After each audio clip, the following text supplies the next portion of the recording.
আসসালামু আলাইকুম মালয়েশিয়া প্রবাসী ভাইগণ, আশা করি আপনারা প্রত্যেকে ভালো আছেন। মালয়েশিয়া কলিং মেডিকেল নিয়ে বড় সতর্কবার্তা, যে 5টি কারণে সবাই মালয়েশিয়া মেডিকেলে ফেল হচ্ছে অনেকে। চলুন খবরে বিস্তারিত জেনে নেওয়া যায়। আপনারা যারা মালয়েশিয়া কলিং ভিসা যেতে ইচ্ছুক, দয়া করে আপনারা এখনই এই বিষয়গুলো মাথায় রাখবেন এবং প্রি মেডিকেল করে রাখবেন। মালয়েশিয়া কলিং ভিসায় মেডিকেলে কী কী চেক করে? প্রথমত বুকের এক্স-রে। এইখানে আপনার টিবি আছে কিনা, ফুসফুসে দাগ বা ইনফেকশন আছে কিনা, সিগারেট খেলে কিন্তু খারাপ রিপোর্ট আসতে পারে। দ্বিতীয়ত ব্লাড টেস্ট করে। এখানে HIV, hepatitis B, hepatitis C, syphilis এবং এগুলো পজিটিভ হলে সরাসরি মেডিকেলে ফের হবেন। তৃতীয়ত প্রস্রাব পরীক্ষা, যেটাকে ইউরিন টেস্ট বলে। এখানে সুগার, প্রোটিন, ইনফেকশন এবং মিষ্টি বেশি খেলে রিপোর্ট খারাপও আসতে পারে, তাই সতর্ক থাকবেন। চতুর্থত ড্রাগ টেস্ট, ইয়াবা, গাঁজা, হেরোইন এগুলো পজিটিভ হলে 100% মেডিকেল ফেল এবং গেম ওভার।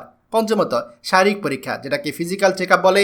এখানে আপনার বিপি চেক করা হবে, ওজন চেক করা হবে, হার্ট ও ফুসফুস চেক করা হবে এবং মানসিক অবস্থা চেক করা হবে। মনে রাখবেন, এগুলো কিন্তু প্রত্যেককেই চেক করা হবে। যেসব কারণে আপনার মালয়েশিয়া মেডিকেল ফেল হয়, প্রথমত হচ্ছে সক্রিয় টিবি, তারপর দ্বিতীয়ত হচ্ছে এইচআইভি, হ্যাপাটাইটিস এবং হ্যাপাটাইটিস বি এবং সি। এছাড়া বড় দাগসহ ফুসফুসে আপনার যদি কোনো দাগ থেকে থাকে সেক্ষেত্রে মেডিকেল ফেল হবেন। আপনি যদি কোনো ড্রাগ টেস্টে পজিটিভ হন তাহলে মেডিকেল ফেল করবেন। এছাড়া নিয়ন্ত্রণহীন বিপি বা সুগার থাকলে আপনি মেডিকেলে ফেল করবেন। মেডিকেল পাস করার জন্য কিছু টিপস রয়েছে, যেমন বেশি বেশি করে পানি খেতে হবে, ঠান্ডা কাশি থাকলে আগে থেকেই চিকিৎসা করে রাখবেন এবং স্ট্রেস কমিয়ে ঘুম ঠিক রাখার অভ্যাস করুন। সম্ভব হলে এই যে মালয়েশিয়ার জন্য মেডিকেল আপনি যদি করতে চান, আগে থেকে চেষ্টা করবেন এই টেস্টগুলো আপনি আগেই করে রাখবেন। কোনো সমস্যা থাকলে সেটার সমাধান নেওয়ার চেষ্টা করবেন।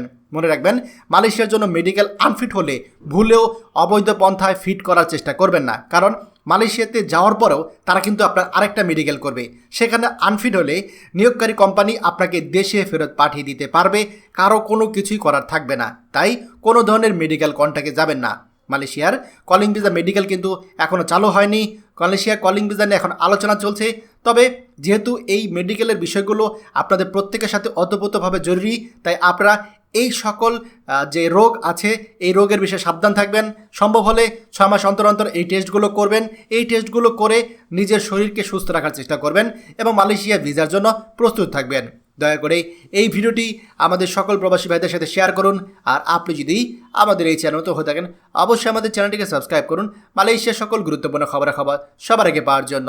ধন্যবাদ সবাইকে।